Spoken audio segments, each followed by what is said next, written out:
ထဲပြီးတော့ကျွန်တော်ဒီနေ့ထောင်းပါပါရလာတဲ့မြို့တီကိုကျွန်တော်တို့မစီတတ်မယ်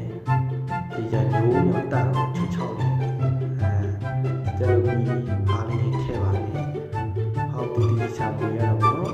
ဒီထဲတော့ရေးထဲတော့သွားတယ်ဒီထဲချွတ်ချောက်နေဆက်ရှိနေရတယ်ပူဆက်ဆက်ဖလဲတဲ့ဟင်းတစ်ခွက်ရပါပြီမိုးအေးလေးမှာပူဆက်ဆက်ဖလဲတဲ့ဟင်းလေး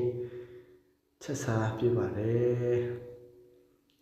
ဒါဒါအားလုံးကျေးဇူးတင်ပါတယ်